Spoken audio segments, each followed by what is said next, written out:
Mighty Buds, Garden of Eden, Banger Farms, back with yet another grow. This video here is just an update, about to take some clones. And then it's supposed to be ready to go in the flower. That one back there is gonna probably take it out and put it with the clones. This as in this one and this one, and let them grow a little more. But these three are definitely ready to go. This I believe is the Gorilla Runts. This is the Wedding Cake. And that's the Blood Moon Gelato. I believe that's another Gorilla Runts. So along with this. In this tent, this is the Peyote Zittles. This is what they talk about when you say you want a full tent. This is gonna be a full tent right here. This tent's full. As you see in the other tent, I have more plants. There's only 4 in here, and this is this full. But I'm gonna tell you, like 5 to 6. We're getting ready to take clones. The clones is down here. I just took them out the water, let them soak for at least 30 seconds. Put them into these. This is the Clone X. Get the clones in that. Helps root grow. I also put some of this in the water. That's why the water I add to these are also purple. These ones over here are Dark Days. This one's the Wedding Cake. I let the rest of them cook a little bit longer so the Wedding Cake can catch up. This one right here is the Peyote Zittles. Now if you guys take a quick look, the Wedding Cake and the Peyote Zittles are the shortest ones. The Gorilla Runts and the Blood Moon Gelato Limited Edition grew taller.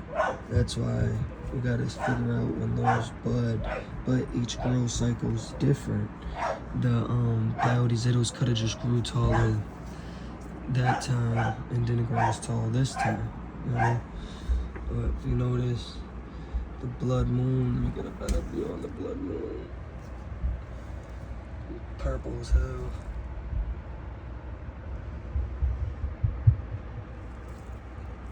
Purple nugs.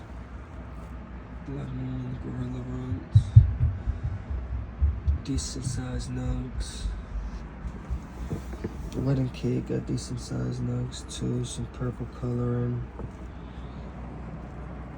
The Peyote Zittle. Definitely on the top has some bigger nugs. Nice chunky little ones. We'll see. Cut these down in a couple days, hang them dry, and I'll give you guys another video on the dry weight, how much we got from each plant, how they came out, and then to show you another video on how to start the curing process. Back over here, we're gonna get started on taking the clones. Some people like to take their clones from the top. I like to take mine from the bottom, so I'm gonna take about 2 from each plant. I could take a lot more from this plant for how big it is and bushy. These are good. Then right after, immediately, a couple days afterwards, instantly I'm gonna start taking off all these extra little families. So the plant's gonna be nice and naked going into flower. Also, I have some more soil I'm gonna top dress with.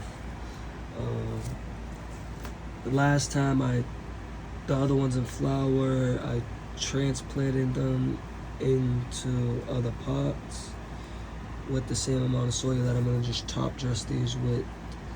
I'm gonna try the top dressing because I read up that I could have shocked the plants a little bit, especially with photoperiod seeds. It's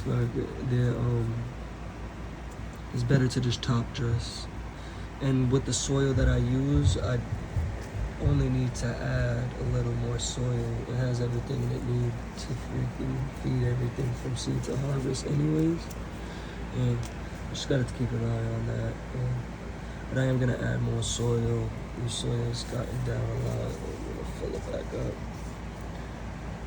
But yeah, let's get into these clone taking. One clone down. What you wanna do is cut them at an angle. I'm gonna probably cut this one right here too. And then leave the rest on this one. I'll probably take this one here on this one. Probably this one right here. Maybe even this one on here. The reason why I go for the lower ones is the ones these low are most likely not going to produce anything. And I don't want any of the plants to go to waste. So I take these and I'll replant new ones with them. Instead of taking off top spots that have potential to produce buds.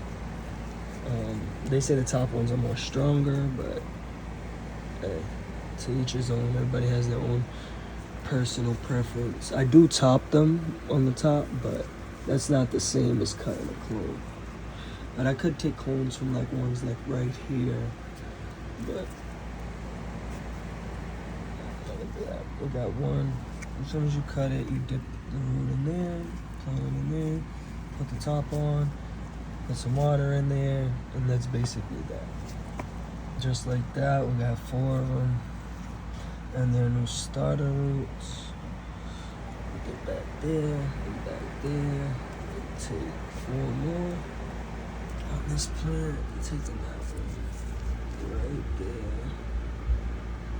and then that one and probably that one. It's the 2 newest ones I see.